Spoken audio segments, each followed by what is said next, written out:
Verán que en este título he colocado dos adjetivos, ¿no? Dos nombres, ¿no?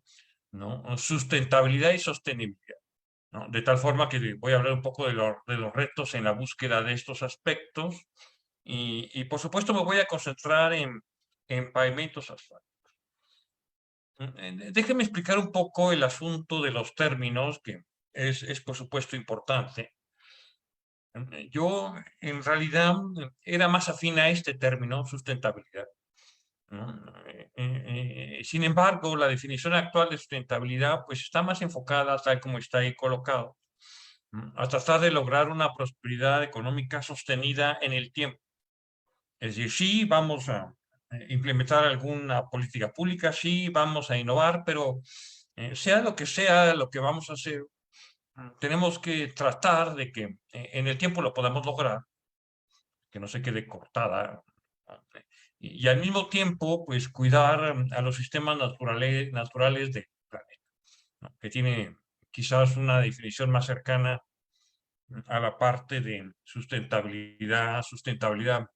Y en cambio, sostenibilidad, que de hecho en el español clásico, digamos, ¿no?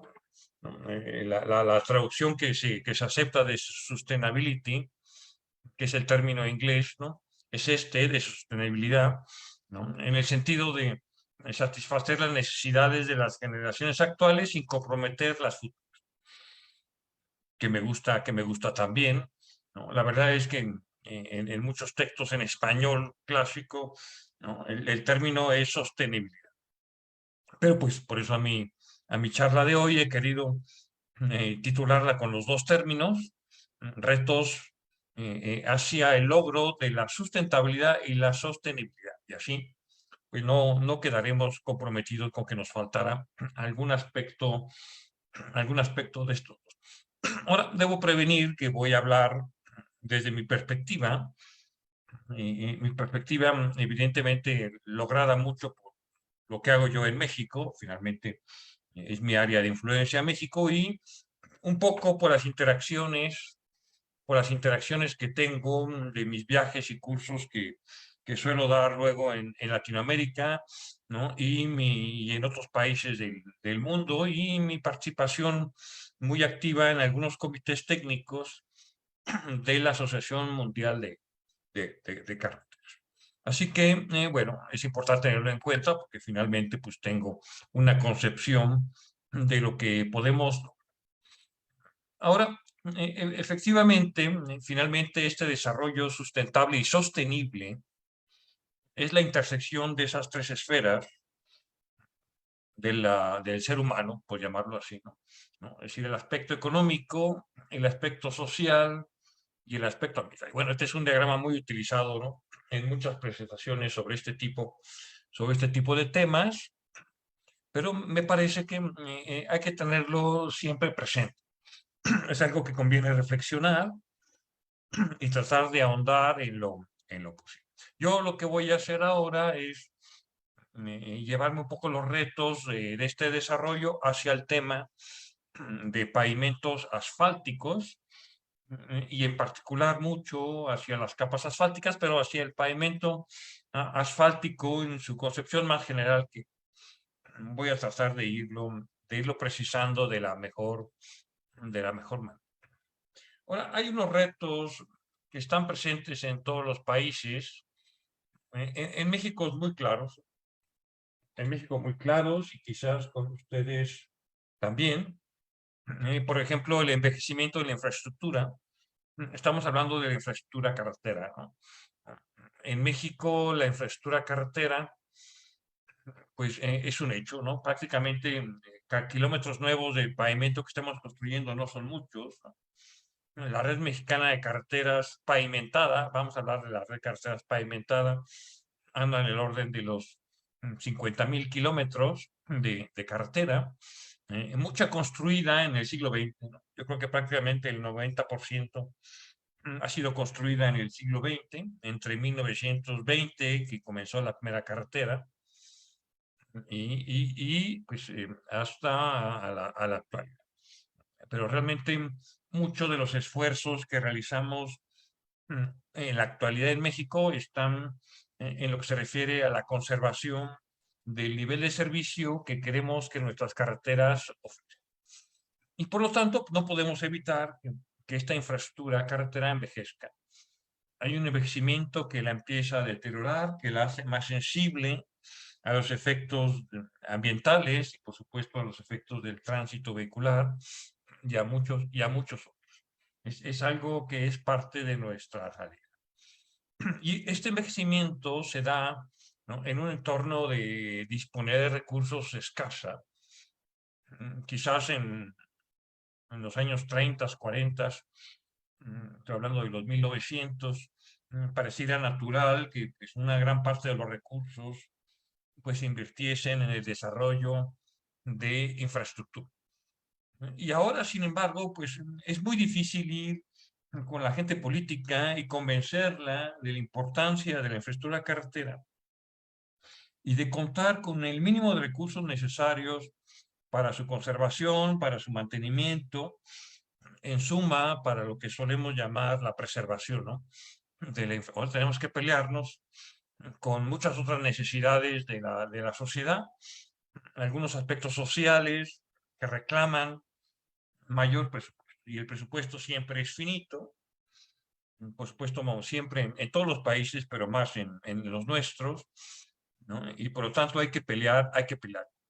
A esto se le suma, pues, el aumento del tránsito vehicular, porque al menos en nuestros países el tránsito por carretera es muy importante, ¿no? En México, pues, el gran porcentaje del movimiento de mercancías y personas que hacemos, ¿no?, se hace por carretera, ¿no? Entonces hay un aumento neto y sostenido, pues, de lo que es nuestro enemigo público, para lo cual diseñamos los pavimentos, como es el tránsito.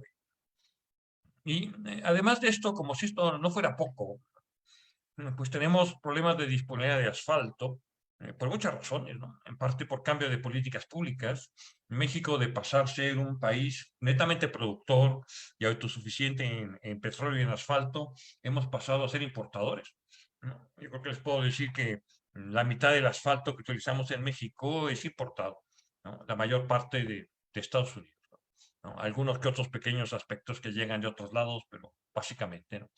Y esto debido a cambios en políticas públicas, y sin contar el problema del asfalto que va a haber en el futuro conforme pues, se empieza a limitar un poco la producción de hidrocarburos, aunque eso va a tomar bastante más tiempo, ¿no? Y también, pues ahora, en parte mucho por la presión social, ¿no?, y por la presión justamente de los conceptos de sostenibilidad y sustentabilidad, pues hay una mayor necesidad de utilizar otros materiales de construcción. Y allá aparece el problema del uso de los residuos y subproductos industriales, ¿no?, residuos de demolición, residuos de llanta, de llantas fuera de uso, ¿no? Escorias de fundición, ¿no?, y muchos otros tipos de residuos que podemos encontrarnos en nuestros países. Y ahora que resulta que los tenemos que emplear, ¿no? Esto mucho, y ahí es un tema que siempre conviene tener presente debido a la globalización, ¿no?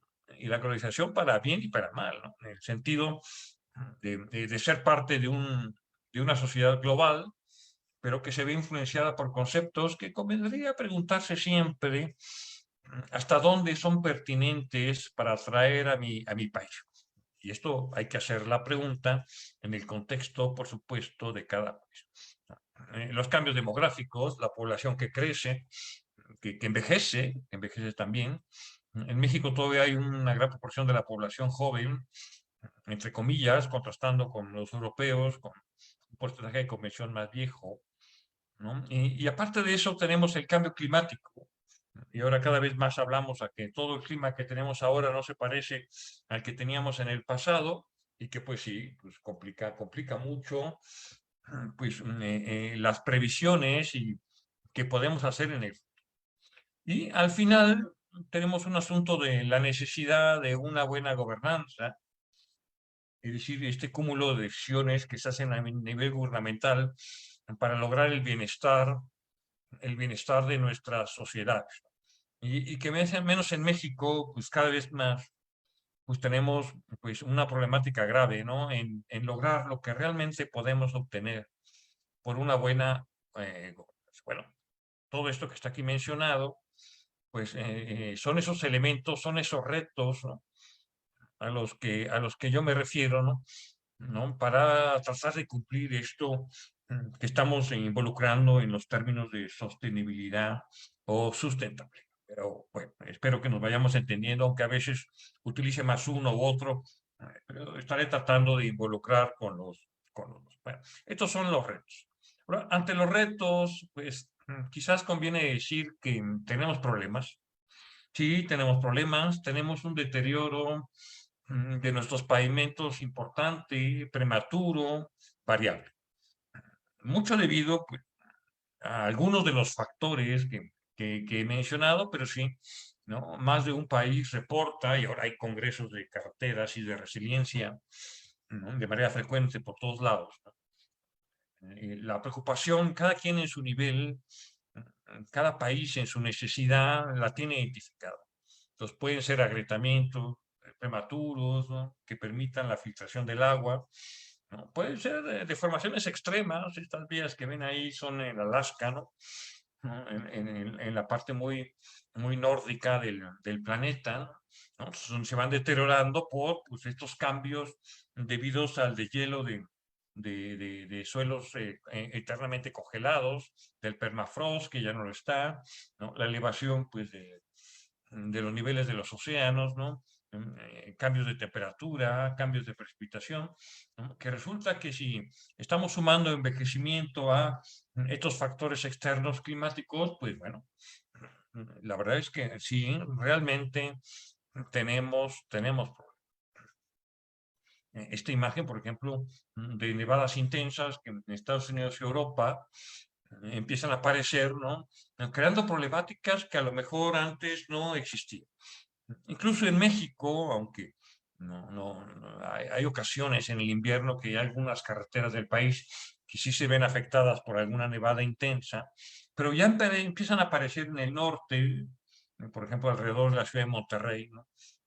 Hay la autopista Saltillo-Monterrey, que empieza a tener problemas de heladas severas, ¿no?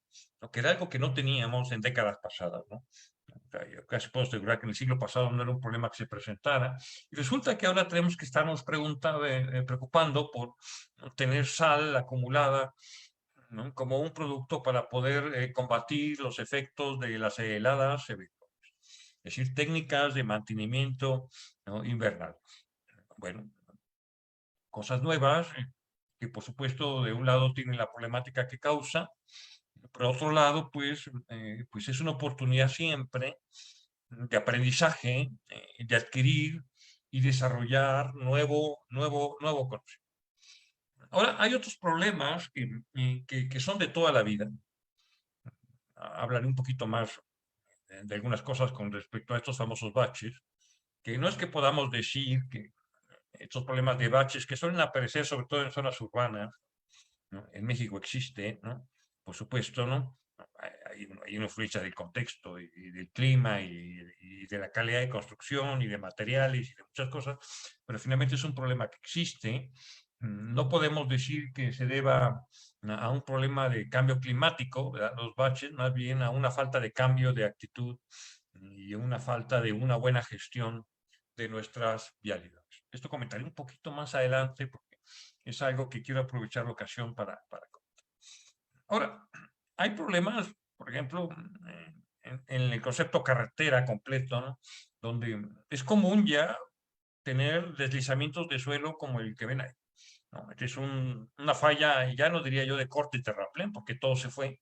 Es una autopista que va de Ensenada a Tijuana, panorámica, que va bordeando pues, el océano Pacífico, ¿no? Y que pues, ofrece vistas maravillosas y paisajes turísticos impresionantes, pero que tiene la mala costumbre de que está en un entorno geológico con intercalaciones de basaltos y lutitas, muy complejo, alta precipitación y por si faltara poco, zonas, ¿no? Entonces esta fue una falla que se presentó en 2009. Hay que decir que fue una falla, ¿no? En un año en que tuvimos la conjunción de huracanes, ¿no?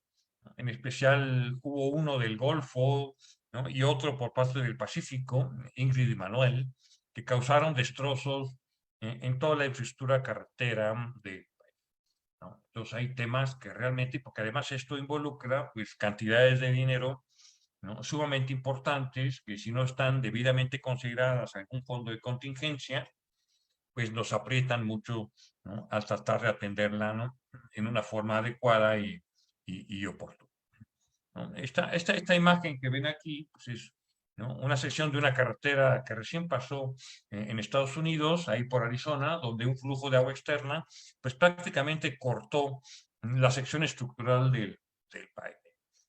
Es decir, cuestiones, por ejemplo, si esto fue debido, que es posible, ¿no?, a una escasez de la sección hidráulica de un drenaje, pues resulta que pues, ese drenaje diseñado para un cierto periodo de retorno pues ya no fue suficiente.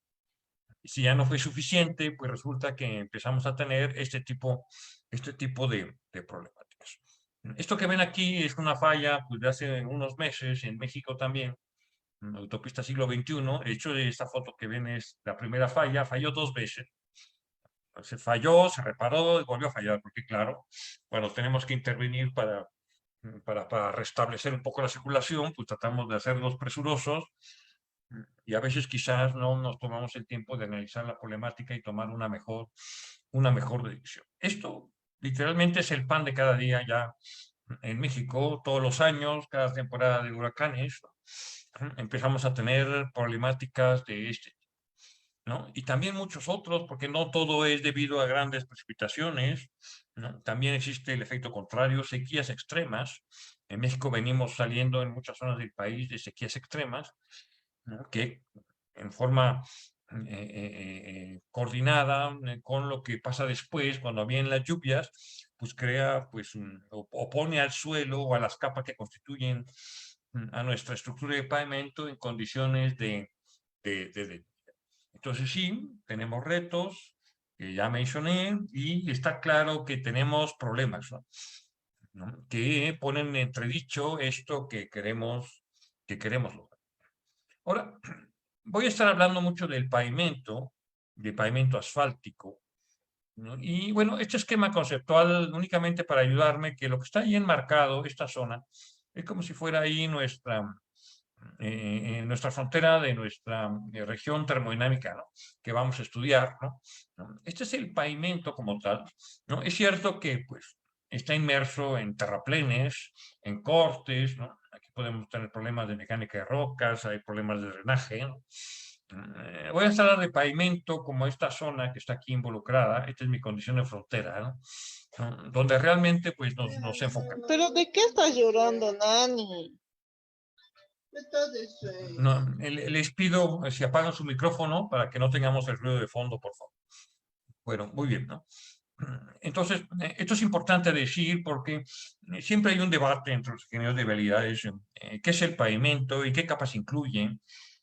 Yo estudié ingeniería civil, por supuesto, y también estudié una maestría en mecánica de suelos, entonces por eso soy muy sensible a decir que todas las capas evidentemente son parte de la estructura de pavimento, pero sin embargo, las metodologías de diseño que utilizamos para el pavimento realmente están muy enfocadas en esta parte que estoy aquí marcando, ¿no? Y todo lo demás, voy a decirlo así, tiene que estar resuelto. Eso tiene que estar resuelto, ¿no?, de alguna manera. Es decir, todos los problemas geotécnicos deben estar bajo control, ¿no?, lo cual no es una cosa fácil, ¿no?, pero tienen que estar bajo control, porque si no, pues toda la parte delicada y fina y de pequeñas deformaciones que le solemos pedir a nuestra capa de rodadura, nuestra capa de rodamiento, pues se van a ver entorpecidas, ¿no?, por algunas deformaciones debidas a las capas inferiores o deslizamiento de los cortes carreteros que no fueron correctamente establecidos.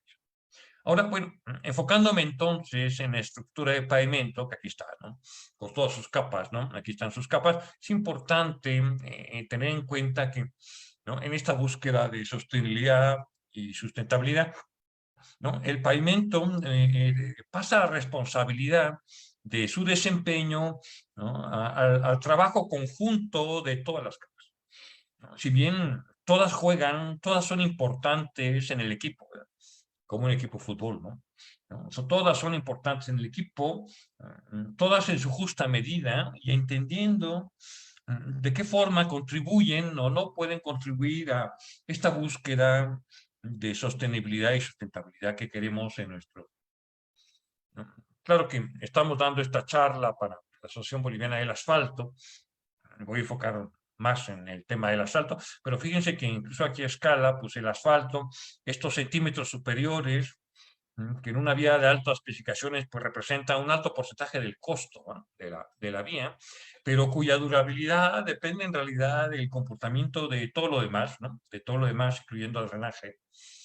De ahí la importancia de que cuando hacemos proyectos de diseño o de conservación o de preservación, hay que tener en cuenta bien pues, con quién podemos contar en el equipo, por llamarlo así, para poder soportar pues, el tránsito vehicular y las condiciones ambientales del entorno en el que nuestra vialidad esté colocada.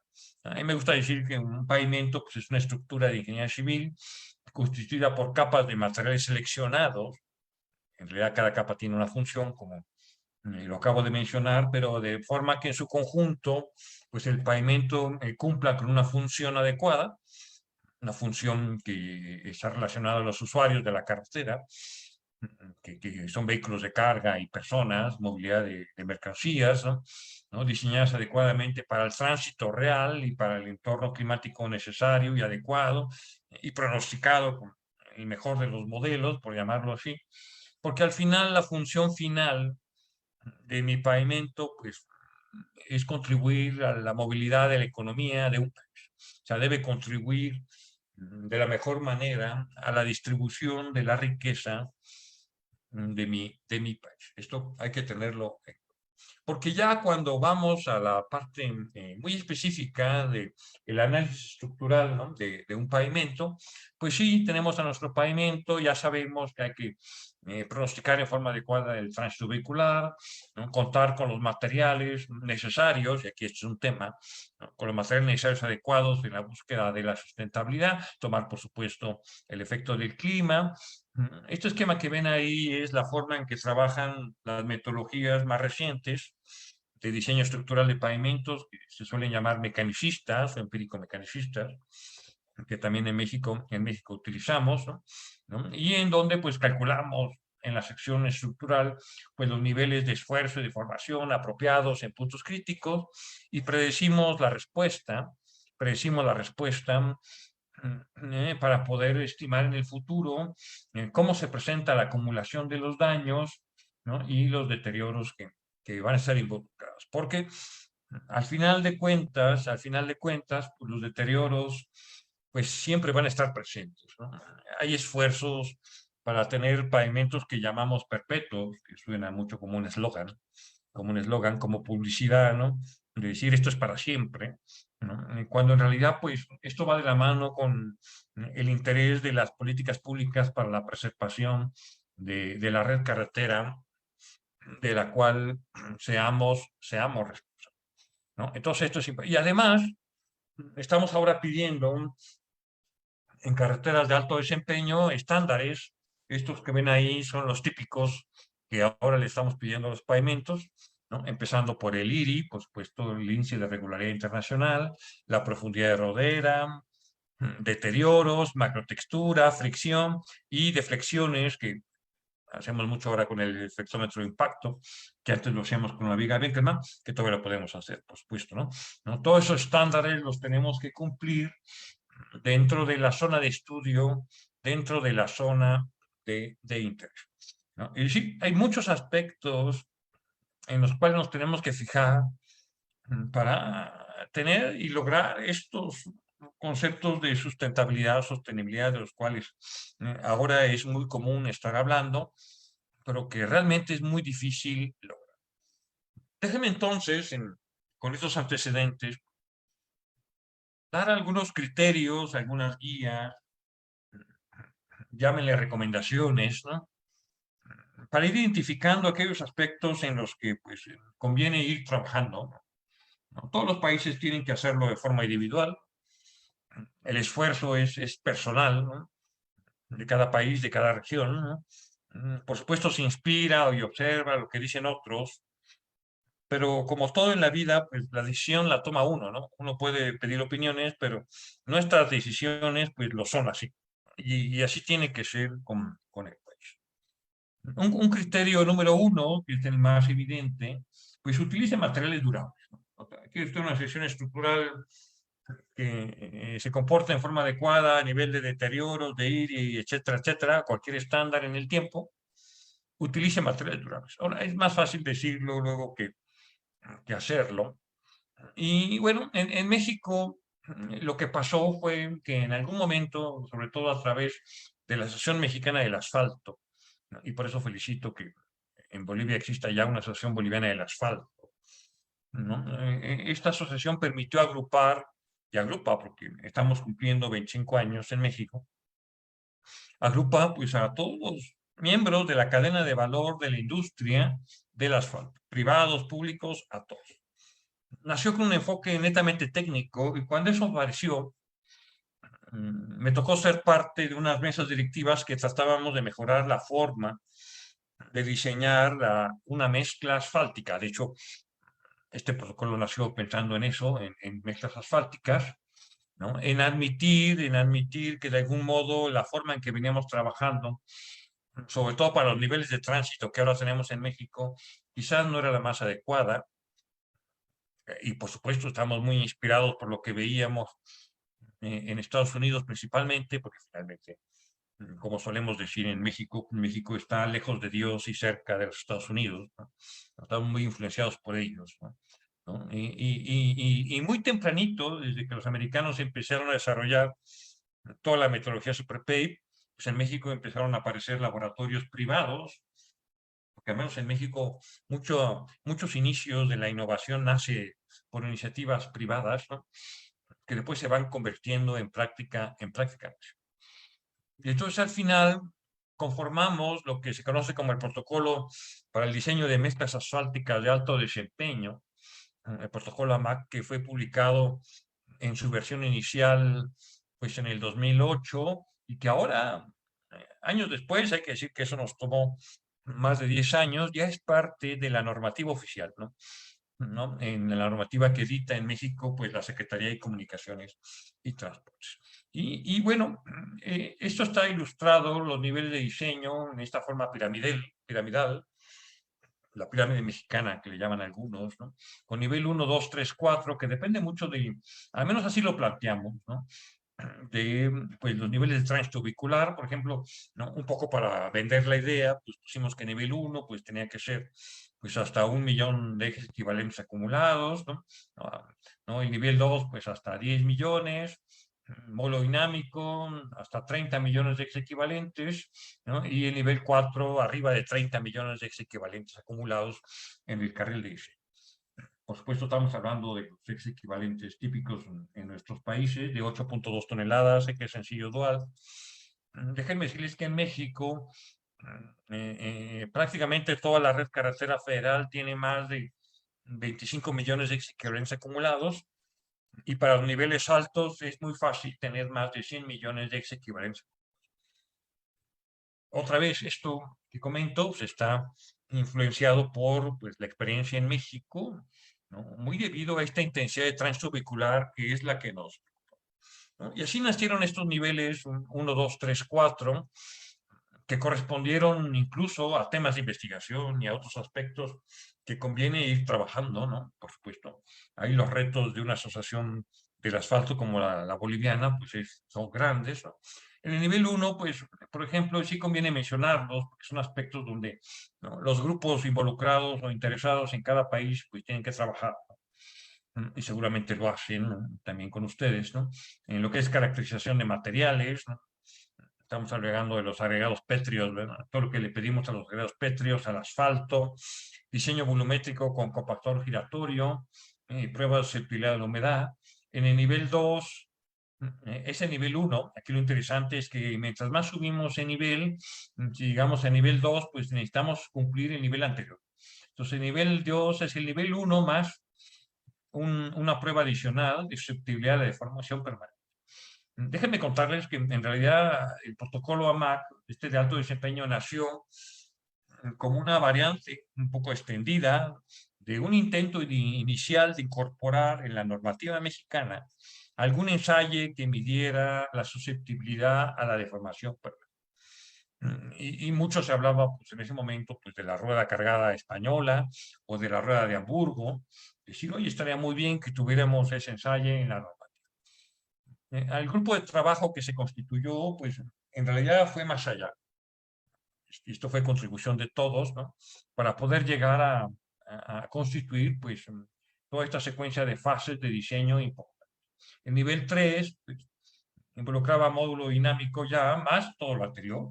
Y nivel 4, que ya es con los ensayos de fatiga de 4 puntos, ¿no? Para poder llegar aquí ya para tránsitos mayores de 30 millones de equivalencias acumulados, pues era todo, finalmente todo el.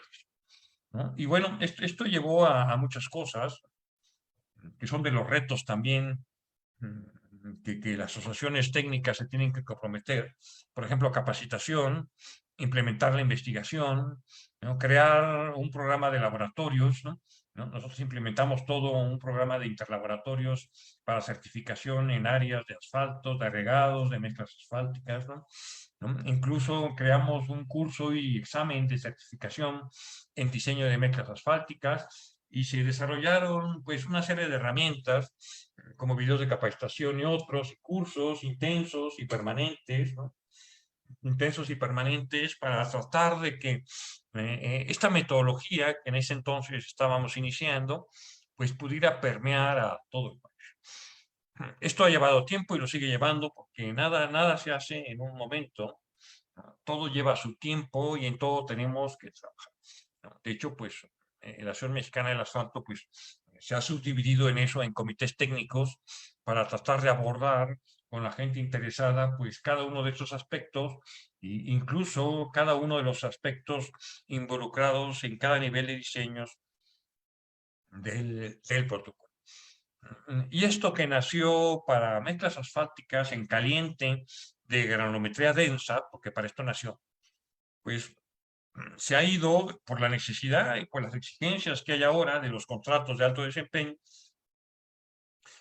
pues se ha ido extrapolando a todos los tipos de mezclas asfálticas que ahora nos podemos encontrar, sobre todo las tibias, las frías, y la incorporación pues, de materiales reciclados, sobre todo este concepto de RAP que ahora es necesario, casi obligatorio de tomarlo en cuenta y que pues ya es parte de nuestras actividades.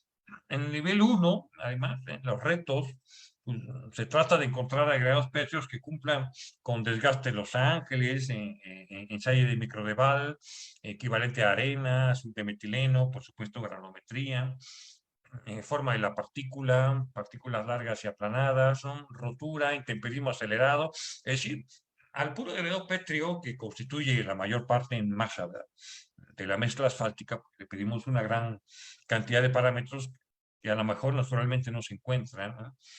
Y luego al asfalto, y aquí lo ilustro con el reómetro dinámico, ¿no?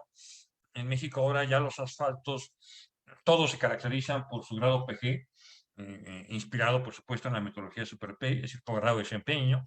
Entonces necesitamos homogeneizar mucho a los laboratorios para que haya una transición de los ensayos tradicionales.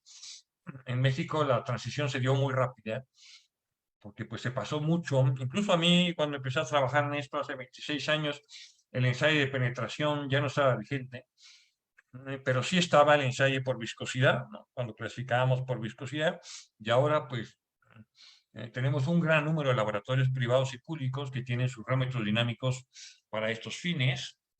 Este diseño volumétrico, por supuesto, involucra la búsqueda de la definición del diseño óptimo del contenido de asfalto en términos de compactador giratorio. Es decir, que hemos dejado fuera, al menos para ciertos niveles de tránsito, de niveles de tránsito, al compactador Marshall. El Marshall se sigue usando para tránsitos bajos, ¿no? Por llamarlo así. Y además incorpora una prueba que es la prueba de resistencia a la humedad en base al ensayo de compresión diametral. Es decir, que nivel 1, pues yo no sé qué piensan ustedes, pero es bastante completo por sí solo. Y por ejemplo, ¿no? en esto de buscar mejores materiales, aquí tengo pues el resultado de este ensayo medidos a través de la reacción de resistencia TCR. Recuerden, y lo han de saber ustedes, ¿no? Que involucra compactar 6 pastillas con el giratorio, y también se hacía con el compactador Marshall, dejar 3 testigos sin saturar, y los otros 3 se dejan saturando en un baño María por un cierto tiempo, de tal forma que afecten, que la humedad afecte pues, la resistencia a la compresión diametral, y la comparativa de los dos valores pues nos da pues, lo que se conoce como la relación de tensión, el TCR, por sus siglas en inglés. Y siempre hay una afectación, ¿no? O sea, nunca tenemos que la resistencia después de estar en baño María de los especímenes sea igual, ¿no? Que las que no estuvieron condicionadas. Se les suele pedir al menos un 80%. ¿No? Y aquí tienen el diagrama de barra resultado de varias mezclas asfálticas con un asfalto convencional hace 20 de esa época y asfaltos modificados, 1, 2, 3, con diferentes tipos de modificadores, ¿no? Porque la verdad es que cuando estamos hablando de tener mejor comportamiento, mejores materiales en mezclas asfálticas, pues mucho pasa por la mejora del asfalto, y la mejora del asfalto pasa por la incorporación de aditivos, muchas de las veces, aunque no es únicamente, la utilización de polímeros. Estos diagramas que ven ahí son resultados de algún estudio que nosotros hicimos en su momento, ¿no? Para ver cómo se podía lograr esta mejora de resistencia a la humedad. Y incluso se han desarrollado a partir de eso en México algunos aditivos mejoradores de adherencia, que también son muy populares. Es decir, cuando desde el nivel 1 hemos detectado que tenemos un problema de afinidad agregado pétreo y asfalto que pueda dar lugar a problemática en el futuro, pues lo debemos atender en ese momento. O sea, no debemos dejar crecer la problemática que podemos encontrar. Ahora, una vez que tenemos nivel 1, a nivel 2, lo que importa mucho es garantizar los niveles de deformación permanente. Y aquí otra vez, en ese momento, pues dejábamos la posibilidad de que la gente pudiera usar no solamente la rueda de Hamburgo, que es la que ven ustedes en esa animación, sino usara pues, el analizador de pavimentos asfálticos APA, que se utilizaba en Estados Unidos, o la rueda cargada española, que eran básicamente los equipos que en México ya existían, ¿no? Y bueno, el mercado se encargó de que ganara la rueda de Hamburgo.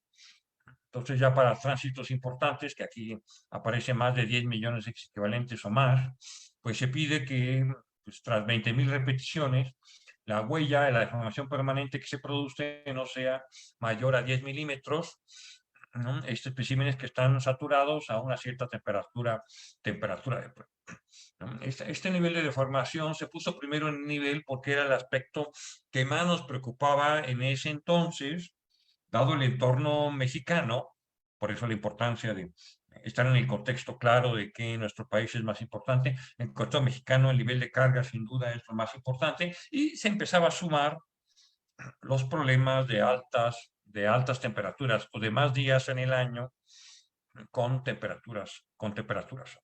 Bueno, entre otros tipos de investigaciones que se realizaron, por ejemplo, aquí tengo un gráfico con 2 resultados de variación de la deformación permanente medida en la rueda de Hamburgo, una con, otra sin polímero, la negra sin, la otra con, ¿no? Sí, ha habido esfuerzos continuados, porque hay muchos productos nuevos que se están desarrollando, continuados para tratar de asegurar pues de que pues la mezcla asfáltica en su conjunto tenga un comportamiento adecuado, porque puede resultar, son de las cosas que hemos visto, ¿no? Puede resultar que pues tengamos cumplimiento de todos los requisitos para el agregado pétreo, por un lado, y todos los requisitos del asfalto, ¿no? Pero que al final la mezcla, una vez compactada, resulte que no tiene una deformación permanente, un comportamiento en deformación permanente adecuado. Entonces, es ahí donde, ¿no? Es importante siempre estar activos en la validación. En México, para todos los productos nuevos, mejoradores de asfaltos, vamos a llamarle así, o de mezclas asfálticas, y en realidad también para cualquier otra capa de un pavimento, el oferente, el que quiere comercializar la solución o quiere validarla, tiene que acercarse a la plataforma de desarrollo tecnológico del gobierno mexicano y tiene que realizar obligatoriamente un estudio, muchas veces con el Instituto Mexicano de Transporte o con la UNAM, para validar que lo que él dice que mejora su producto realmente se lo. Ya en lo que estoy comentando, quizás se pueden dar cuenta del círculo virtuoso que se genera, ¿no? Este protocolo de investigación inicial de diseño de mezclas asfálticas de alto desempeño generó pues la adquisición de equipos, la previsión de nuevos equipos, la necesidad de capacitación de recursos humanos, ¿no? Aparecieron grupos de investigación en universidades públicas y privadas. Es decir, hay un círculo virtuoso que se da cada vez que hacemos alguna innovación, ¿no? Y esto es mucho de lo que se logró en este aspecto y que quizás en ese momento no nos los proponíamos, pero que pues, ha logrado contribuir mucho, ¿no? A superar algunos, que no todos, pero no todos, de los retos que en México estamos afrontando para la sustentabilidad, sobre todo el asunto de los niveles altos de tránsito vehicular. Ya para el nivel 3, ¿no? Y además lo hicimos en orden, también sabiendo la dificultad de adquisición de equipos, ¿no? Poder hacer los ensayos de módulo dinámico bajo carga cíclica y con controles pues, de la frecuencia de aplicación de la carga y pues de la temperatura, que es el factor importante en la mezcla, ¿no? El hecho de tratar de lograr que todos los equipos que había de módulo dinámico en México midieran lo mismo fue un reto en sí. Fue un reto en sí. Yo creo que fue uno de los equipos que más trabajo nos ha costado homologar. De hecho, las certificaciones que damos en México para laboratorios están por nivel. Hay muchos laboratorios certificados en nivel 1, otros en nivel 2, que son los que más abundan. En nivel 3 hay menos, con módulo dinámico. Y en nivel 4, pues en realidad el que hace módulo dinámico también ya logra hacer los ensayos de fatiga. Bueno, el módulo dinámico también, pues, por ejemplo, aquí ilustro, ¿no? Aquí estas dos curvas de variación del módulo dinámico con la frecuencia. Estas son dos curvas maestras que tienen la influencia combinada de frecuencia y de temperatura con y sin polímero. Esto es importante porque si queremos aspirar a tener claramente definidos las propiedades de los materiales, pues las tenemos que medir. Las tenemos que medir para poder controlar. Lo que no se mide, como dicen siempre en cuestiones de calidad, lo que no se mide, pues no se puede mejorar, ¿no? No se puede mejorar. Y este es un tema, ¿no? Entonces sí, aquí apareció también, incluso por parte de proveedores, pues un esfuerzo grande para la obtención de módulos. Y finalmente, para el nivel 4 de fatiga, ya más de 30 millones de equivalentes, ¿no? Pues apareció pues los ensayos de fatiga y el que se quedó pues el ensayo de 4 puntos, que es el más utilizado a nivel mundial. Hay otros, sobre todo los franceses, que tienen otro ensayo de fatiga prismático, también interesante, ¿no? Pero sin embargo, el más usado es este. Y entonces aquí empezamos a hacer estos ensayos en vigas de mezcla estática compactadas. Otro tema en los retos de la búsqueda de esto que estamos tratando de lograr. Les recuerdo que uno de los conceptos dentro de la sustentabilidad es que sea económicamente viable en el tiempo, ¿no? Pero eso significa que toda esta parte social, económica y ambiental lo tiene que ser en el tiempo, ¿no? Y tenemos que capacitar y formar y asegurar que todos los recursos humanos, y si me apuran, ¿no? Tenemos que asegurar que toda la formación profesional a nivel de licenciatura de nuestros ingenieros se está dando con el conocimiento más actual y con los equipos más recientes. Este equipo fue, yo creo que de los últimos que en México se estandarizaron y todavía estamos ahí trabajando para tratar de ser repetibles. Por ejemplo, en fatiga se obtienen curvas de este tipo, son curvas que el eje vertical tiene el número de ciclos a la falla contra el nivel de deformación, de microdeformación que se aplica, ¿no? Este ensayo de fatiga pues, es un poco parecido a los ensayos de molo-ruptura en concretos, ¿no? Es decir, es una viga que está simplemente apoyada en sus extremos y cargada en sus 2/3 con una carga cíclica. Se carga a nivel de deformación. El nivel de deformación que se aplica pues, es referente a lo que en un pavimento, una capa asfáltica puede sufrir. ¿no? Y entonces aquí pueden ver una comparativa de dos rectas, porque son logarítmicos, con y sin polímero, como para un cierto nivel de solicitación, por ejemplo, aquí 550 microdeformaciones, pues tenemos ahí del orden de 100.000 repeticiones a la falla. Y si tenemos polímero, que puede ser otro aditivo, puede haber fibras, puede haber plastómeros, ¿no? Puede haber otros agentes modificadores, ¿no? Del comportamiento del asfalto o de la mezcla, ¿no? ¿No? Hay formas diferentes de lograr estas mejoras, ¿no? ¿No? Pero, por ejemplo, aquí está ilustrado con polímeros, pues podemos pasar a un nivel de 1 millón de repeticiones a la falla. Si logramos mejorar y tener, y además valorar estos mejores materiales. El criterio 1 que he estado comentando en esta parte involucra tener materiales más durables. Y los tenemos que evaluar, ¿no? No tiene que ser opinión de alguien, ¿no? Y la forma de evaluarlo es haciendo uso de los ensayos adecuados en el contexto de una metodología como esta que se les estoy presentando.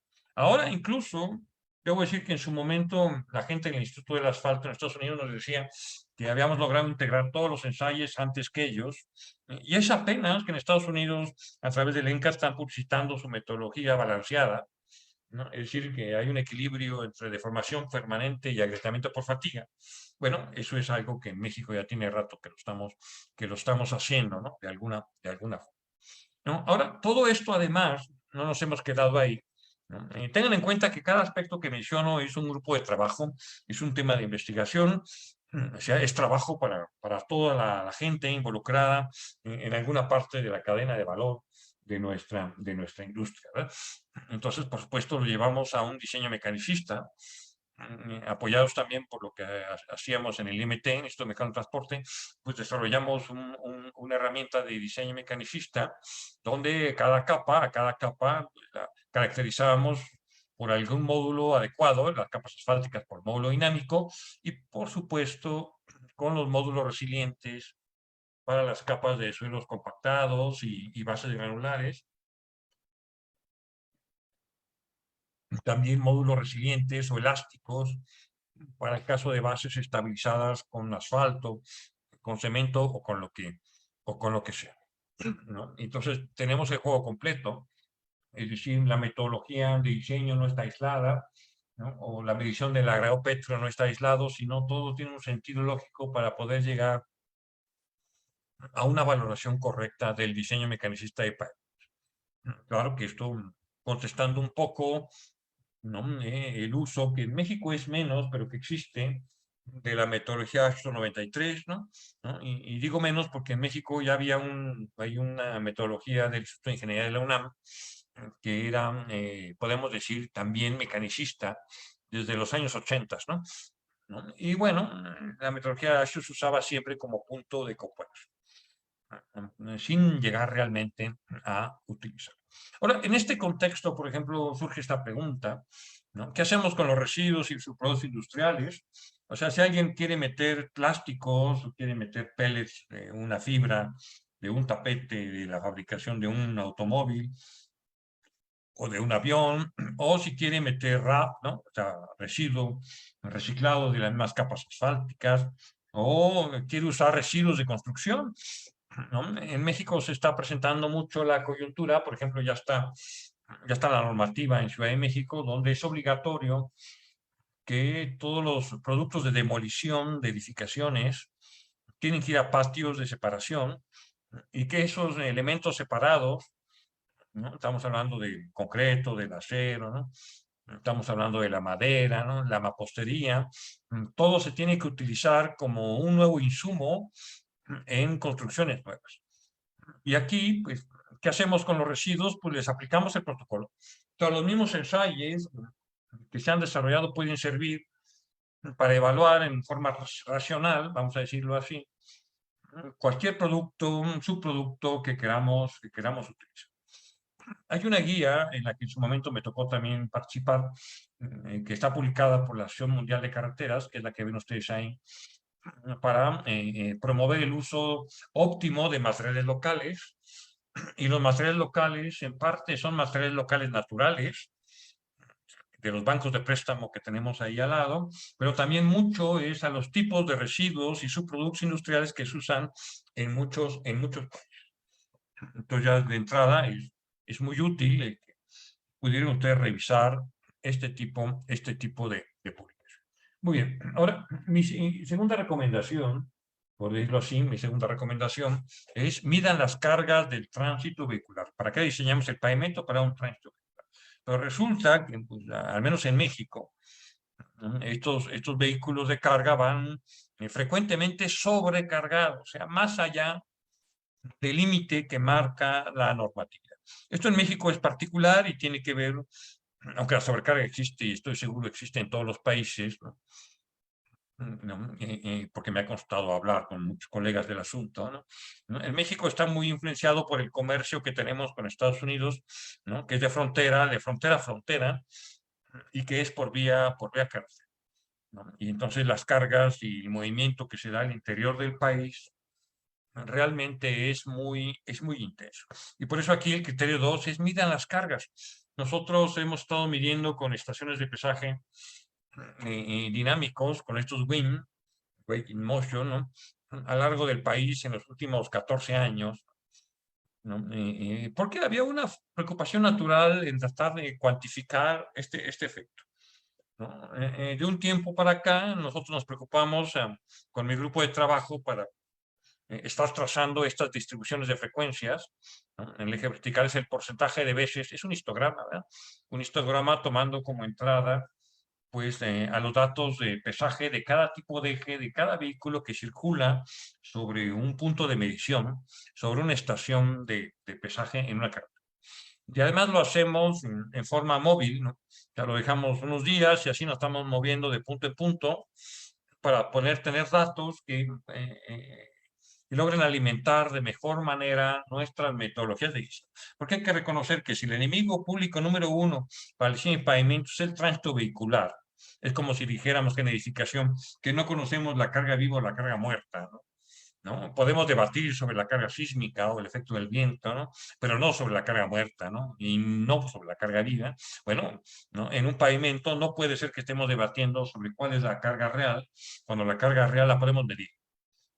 Y eso es lo que hay que hacer, ¿no? Entonces hay que medir, ¿no? Hay que utilizar estaciones de pesaje en movimiento WIM, que ahora hay varios oferentes que no son tan caras, que nos da una información hiper valiosa para entender realmente el número de repeticiones de cada nivel de carga, de cada tipo de eje que podemos tener en nuestras carreteras y que condiciona su durabilidad. Y por supuesto, estas mediciones no se pueden copiar a las realizadas en ningún lado. Hay que ir a nuestras carreteras, colocarlas, medirlas, interpretar, ¿no? Y con esa interpretación, bueno, por ejemplo, aquí tiene un mapa de México con un montón de puntitos donde han ido cambiando la ubicación de las estaciones de pesaje móviles y que nos ha permitido obtener información muy valiosa para nuestros diseños. Por ejemplo, esta es una curva resultado de la utilización de nuestro software mecanicista, del MTP, para cuantificar el efecto de la sobrecarga, ¿no? Entonces aquí tienen un gráfico que relaciona en el eje vertical el número de años esperado, es un cálculo, ¿no? Este cálculo se realizó tomando como datos de entrada las mediciones que año con año realizamos pues de los estándares de desempeño, ¿no? Es decir, conocemos espesores, conocemos módulos y con eso podemos calcular, ¿no? Y en el eje horizontal, pues tenemos varios escenarios de carga legal, ligera sobrecarga, alta y muy alta sobrecarga. Aquí se puede ver muy claramente el efecto del decaimiento de la vida remanente de un pavimento en función del nivel de sobrecarga. Es decir, no podemos aspirar a ser sustentables y sostenibles si nuestro pavimento no es durable, ¿no? Si no es durable, no lo vamos a lograr. Y para lograr que sea durable, al menos las variables de diseño las debemos tener bajo control, ¿no? Y el tránsito vehicular entre ellos, espesores, capas, propiedades. Y por eso la necesidad de todo esto, porque si no, como solemos decir nosotros, pues vamos a estar fuera a la buena, de Dios. Hay otros documentos, por ejemplo, este que tiene aquí la Asociación Mundial de Carreteras, también.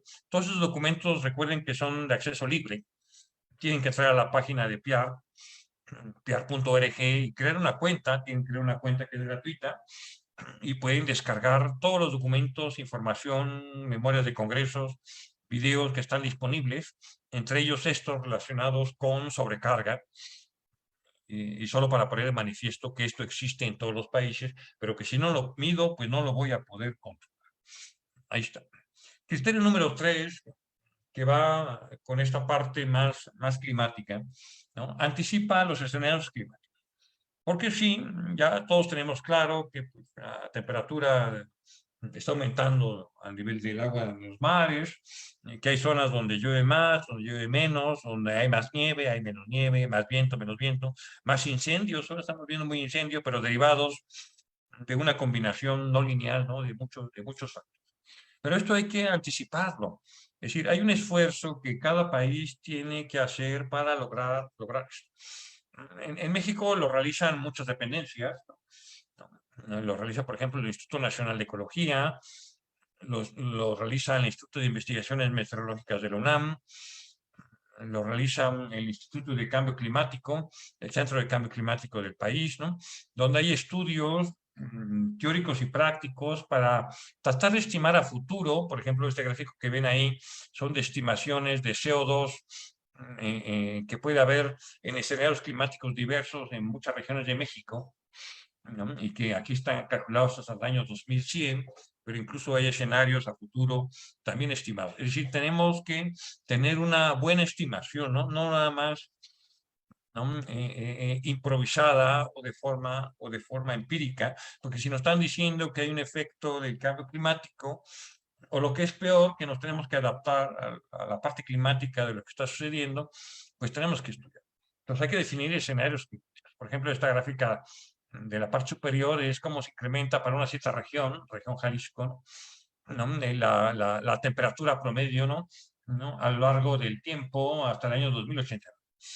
Y estas previsiones existen, estos escenarios existen, pues para cada región.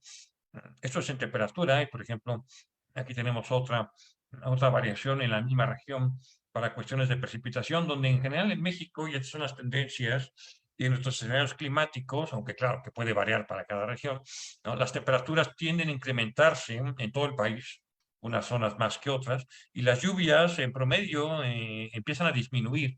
Tenemos menos lluvias que en el pasado, pero sin embargo el problema es que se nos concentran en menos días en el año y causan inundaciones severas en este sentido. Ahora, para conocer escenarios climáticos, pues, por ejemplo, en México, a través del Instituto Mexicano del Transporte, tenemos una plataforma digital, un sistema de escenarios climáticos, ¿no? Donde uno puede consultar toda esta información que ha sido colectada por estas instituciones para fines de ingeniería de carreteras.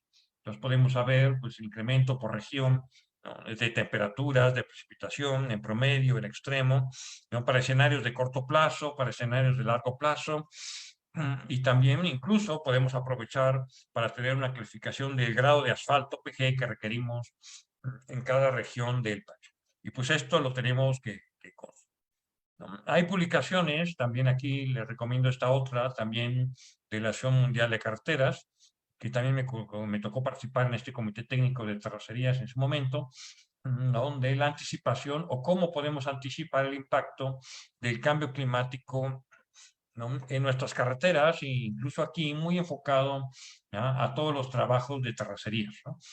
Entonces, sí, hay conocimiento que puede uno tomar para mejorar y ir tomando medidas que sean proactivas en este sentido. Cuarta recomendación o criterio número 4 es la gestión del patrimonio. ¿Sí? Una vez construido la carretera, la verdad es que la mayor parte del tiempo nos la pasamos manteniendo, conservando, decimos preservando los estándares del desempeño, es decir, que las condiciones de la vía sean las necesarias para cumplir con la funcionalidad que se le ha asignado y que se mide en términos de los estándares de desempeño que he estado comentando, ¿no? De ahí la importancia de la gestión del patrimonio, y es ahí cuando aparecen lo que solemos llamar los sistemas de gestión, ¿no? Yo no sé en Bolivia, pero en México nos cuesta ser muy disciplinados, ordenados y tener sistemas que logren trascender a los periodos políticos, ¿no? Porque finalmente la gestión es un proceso, es un ciclo que tiene que ir más allá de periodos políticos para que, centrados en la información, o sea, en una base de datos, y definiendo los objetivos, que esto sí le toca un poco a la autoridad, pues entonces tener el ciclo completo que aquí aparece en forma esquemática, es decir, de evaluar necesidades, definir acciones, determinar costos y prioridades, implementar, dar seguimiento y repetir, ¿no? Es un ciclo que en un cierto periodo de tiempo, que en México es un año prácticamente, todas las administraciones de carreteras pues, que están a cargo de alguna parte de la red, pública o privada, pues tiene que incorporar. Entonces, la gestión del patrimonio que pasa mucho por la toma de decisiones adecuada en el tiempo adecuado para que la conservación se haga antes, voy a decirlo así, que sea demasiado tarde. Otra vez, sobre todo porque ahora estamos pidiendo pues niveles de estándares como estos que ya había mencionado, que son muy importantes, ¿no? Y que nos están sacando dolores de cabeza. En su tiempo, en México, sufríamos mucho con el IRI, ahora estamos peleándonos más con cuestiones de macrotextura y de fricción, es decir, cuestiones más superficiales, y las de flexiones, como tienen que ver mucho con capacidad estructural, pues ahí si hacemos bien el diseño y el proyecto de construcción y tenemos buenos materiales, yo creo que vamos de gane en muchos de estos estándares. Pero sin embargo, los más superficiales, como macrotextura y fricción, pues, se cuecen aparte, ¿no? Como decimos, y requieren soluciones que pueden ser más específicas. ¿No? Claro, esta gestión la podemos hacer pues a través de sistemas complejos, ¿no? Sistemas de información geográfica, ¿no? Con ortofotos, ¿no? Con acceso, con sistemas caros, finalmente son caros, que utilicen pues, algunos esquemas de comportamiento o de comparación de alternativas técnico-económicas, como los que usa el famoso sistema del HM4 y otros, porque hay otros que se pueden incorporar, pero esto, una vez que lo tenemos implementado en nuestras dependencias, públicas o privadas, recuerden que esto puede ser público o privado, pues se transforma en una forma de ser, en una cultura, ¿no? La cultura de la gestión y de ser proactivos en el manejo de recursos para cumplir los objetivos de las redes carreteras. Y eso es lo que tiene que ser, esto tiene que ser una cultura, no tiene que ser un éxito aislado o un buen comportamiento de una empresa o de un laboratorio o de un buen diseñador. Esto tiene que ser un proceso repetible en el tiempo. Otra vez, retomo aspectos de estos conceptos que están atrás de sostenibilidad, sustentabilidad, ¿no? Importantes de poder darle mantenimiento.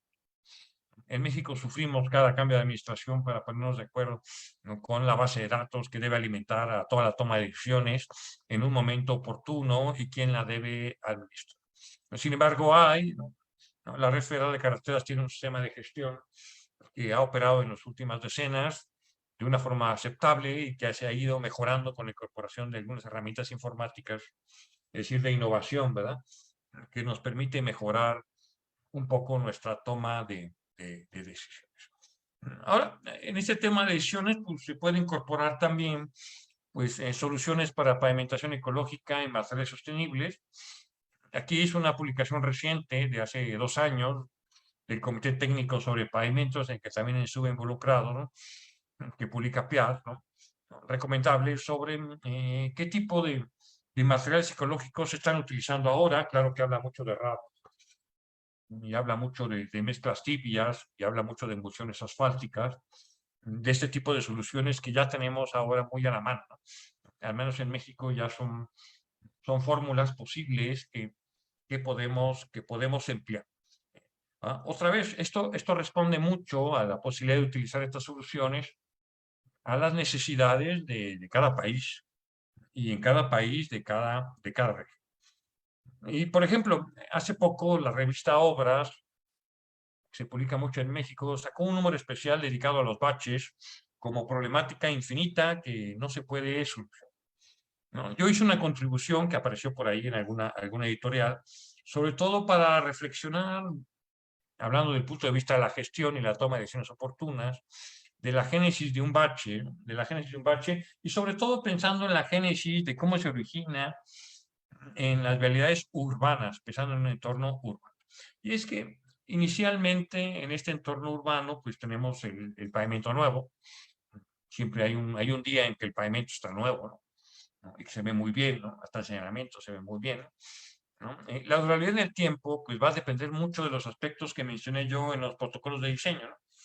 De los niveles de diseño, de los agregados, del asfalto, de la mezcla, del nivel de deformación permanente, de su módulo dinámico, de la vida por fatiga, de las metodologías de diseño, pero también, por supuesto, de una correcta gestión de su conservación. Cuando el tiempo pasa, pues no es que se vaya a ver así siempre, porque ya cuando se ve así siempre, la verdad es que ya es un poco tarde. Esta imagen la puse para fines ilustrativos, porque pues el pavimento nuevo pues empieza la mezcla asfáltica a verse afectada por el tiempo, la acción del clima, la acción del tránsito vehicular, empieza a sufrir propagación de microfisuras inicialmente, que eventualmente, si las dejamos crecer, pues podemos tener esos agrietamientos tipo cocodrilo como el que tienen ahí, y que ya pues se ven cerca de que pues esas fisuras se conjunten y den lugar al famoso bache.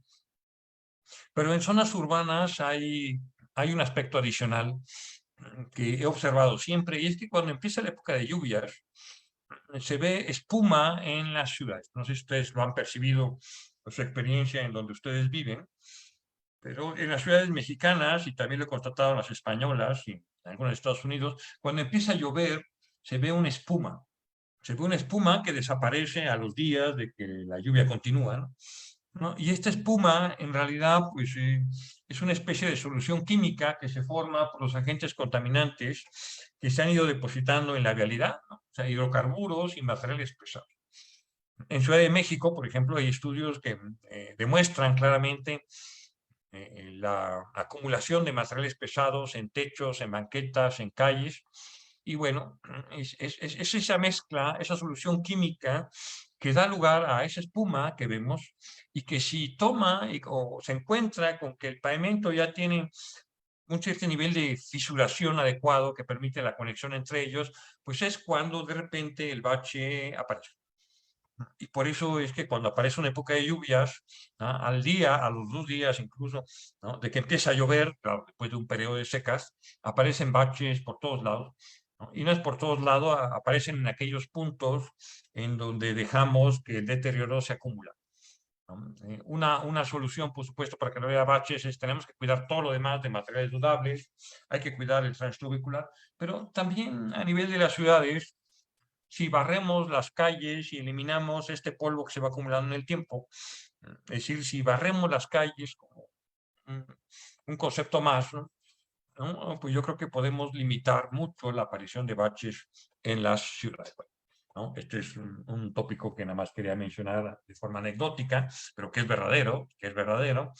El criterio número 5 para superar los retos y tener pavimentos asfálticos sostenibles y sustentables, investigación y desarrollo, ¿no? No cabe duda que pues, esto es siempre necesario.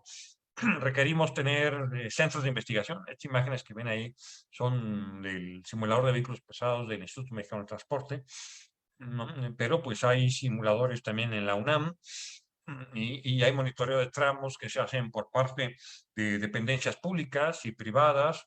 Necesitamos grupos de investigación, necesitamos que los jóvenes estén involucrados desde tempranas edades en su formación profesional en esto, ¿no? Y desarrollar cosas como, por ejemplo, ¿no? Ahí esas imágenes que ven ahí es un desarrollo holandés que está retomando un poco en México, de estos asfaltos, mezclas asfálticas que le llaman autorreparables, es decir, que tienen pues unas capsulitas inmersas en su mezcla, que cuando pues se empiezan a crear y a propagar microfisuras, estas capsulitas pues se rompen y sueltan una enzima o un nanomaterial, vamos a ponerlo ahí, que permite que se vuelvan a sellar en forma automática.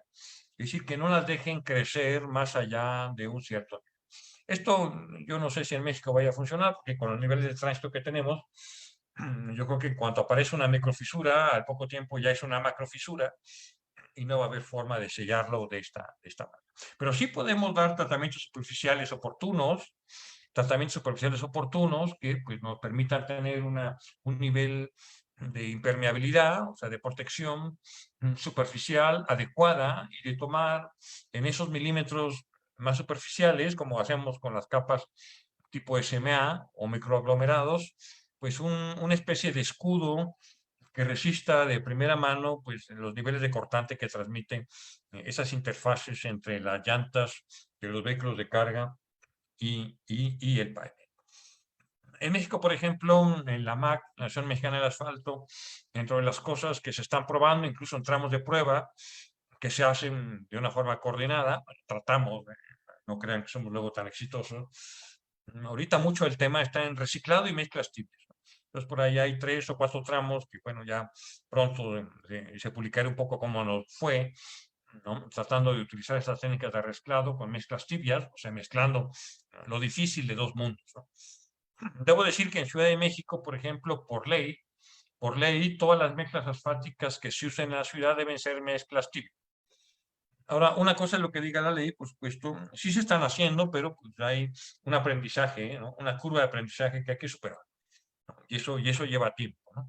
Entonces, al menos ahora en México estamos muy preocupados y ocupados en lograr mezclas recicladas y tibias, ¿no? Que sean sustentables y durables. Ahí tenemos todavía un punto.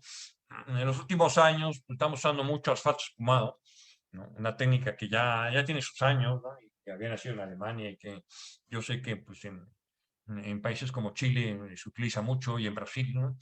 El asfalto espumado, bueno, en México ahora es una técnica de moda, vamos a llamarlo así, es una técnica de moda, ¿no?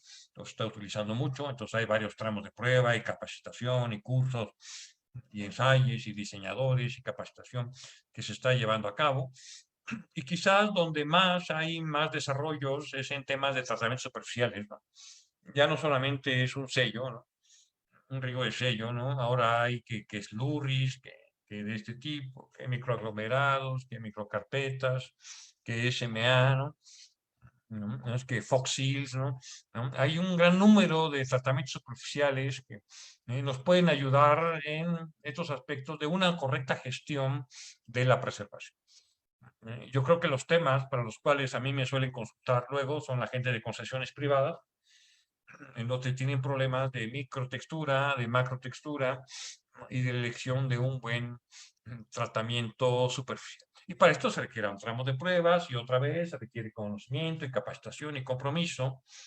La verdad que de todos los actores involucrados en la cadena de valor de la industria del asfalto, y así debe ser también en Bolivia y en cualquier país de los que también nos estén escuchando de otros.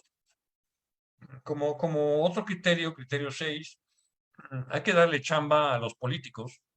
Vamos a llamar a los tomadores de decisión para que no se sientan involucrados en forma directa.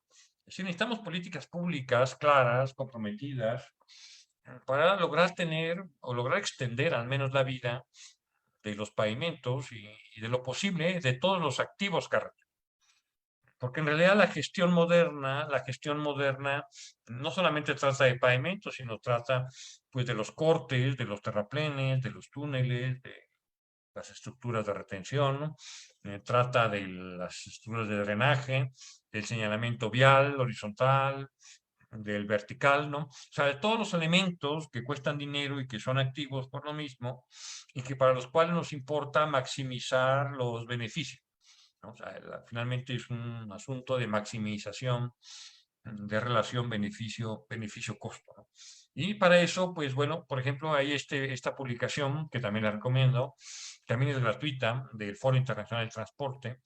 También me tocó participar como uno de los consultores de uno de los países, en este caso de México, de políticas, de qué tipo de decisiones se pueden tomar para pues tratar de ayudar un poco a estos aspectos de sostenibilidad y sustentabilidad. Y quizás algo que puede de algún modo agrupar la parte más importante de las políticas públicas que están en este documento es este que está ahí ilustrado, que es escritura mía, que es la concientización del valor logístico de la infraestructura. Es decir, que es un reconocimiento que la infraestructura carretera existe y en realidad la infraestructura de transporte, en todos los modos de transporte existe, pues para permitir una circulación adecuada de bienes y personas. Es decir, Amazon o una cadena productiva no lograría tener las entregas a tiempo y en forma adecuada si no tenemos una red de transporte, ¿no?, en forma adecuada que cumpla con la funcionalidad que se le requiere. Por eso requerimos implementar políticas públicas. Yo les invito a leer este documento que les acabo de presentar. Todos son interesantes, como ven, hay mucho conocimiento, ¿no? Para tener políticas que no solamente regulen la demanda. Por ejemplo, en términos de peso, no solamente es multar al vehículo que va sobrecargado. O sea, sí hay un aspecto que tenemos que cuidar, pero podemos ponernos de acuerdo y tratar de entender por qué el transportista, ¿no? O sea, irnos a un enfoque centrado al usuario, ¿no? Y entender por qué va sobrecargado, por ejemplo, ¿no? Quizás hacer una especie de acuerdo de autorregulación, ¿no?, tratando de convencer de que pues una red carretera en buen estado es de beneficio para todos los interesados, ¿no?, para todos los actores del país, y que a nadie le conviene que se deteriore, a nadie le conviene que estemos dando mantenimiento cada 3 años, cerrando carriles, ¿no? ¿No? Que tengamos accidentes porque pues, en las barreras de contención no cumplen con la normatividad, porque falta señalamiento horizontal, porque no están bien marcadas las salidas, porque hay deslizamiento de cortes carreteros, ¿no? O porque tenemos colapso de túneles, o alguno de esos colapsos que mencionaba yo al inicio de esta charla. Como criterio 7, ya sería un poco me parece que es el penúltimo, ¿no? Es que, pues, cumplido todo lo anterior, no es que sean niveles de diseño, ¿verdad?, lo que acabo de comentar, pero cumplido todo lo anterior, pues hay que seguir haciendo cosas. Entre las cosas que los países tienen que hacer es fomentar una cultura de innovación. Hay que innovar. Necesitamos grupos de innovación y esto no lo vamos a lograr si no tenemos una cultura de innovación. Yo no sé por qué podemos tener una cultura del fútbol, ¿no?, y hablar de Messi, y hablar de Neymar, ¿no?, o del jugador que ustedes quieran, y no podamos tener una cultura de innovación que sea natural, que se fomente en los niños y en los jóvenes desde edades tempranas, como pasa con la cultura del fútbol, ¿no?, y otras cosas, culturas quizás no tan buenas que no voy a mencionar, ¿no? Pero la cultura requiere trabajarse a nivel sociedad, tener grupos, impulsar, apoyarlo, crear un marco jurídico y administrativo que nos permita, ¿no?, aquellos que quieren tener, que tienen ideas, quieren generar cosas, pues lo hagan, aunque fracasen y vuelven a intentar, ¿no? Porque la innovación es un proceso también, es un ciclo de prueba y error, de prueba y error, y cuando lo encontramos, pues así lo vamos. Y bueno, finalmente, el aspecto de la buena gobernanza. En nuestros países, bueno, no voy a hablar por Bolivia, pero sí por México, ¿no? Tenemos un problema de falta de transparencia, de falta de confianza y de corrupción que es importante, ¿no? Somos tan irónicos que tenemos un librito que le llamamos el corrupcionario mexicano, ¿no? Y en donde nos burlamos de lo que pues, prácticamente es un cáncer en las prácticas que solemos hacer, ¿no? ¿No? Como solemos decir burlándonos, pues es que el que no tranza no avanza. No, no hagan caso a esta frase, por supuesto, ¿no? Pero si el que no tranza no avanza es nuestra forma de pensar, en nuestra cultura, pues la verdad es que no vamos a lograr nada de lo anterior que acabo de comentar. Es decir, que esto de lograr una buena gobernanza es clave dentro de esos retos que yo mencionaba al inicio, que tenemos que superar. En México tenemos que superar para tener pavimentos y yendo más allá, ¿no? Ir más allá, una infraestructura que sea sostenible. Necesitamos actitud y aptitud. Y bueno, ¿no?, básicamente con esto me parece, espero estar dentro de los tiempos que me asignaron. Yo les agradezco su atención.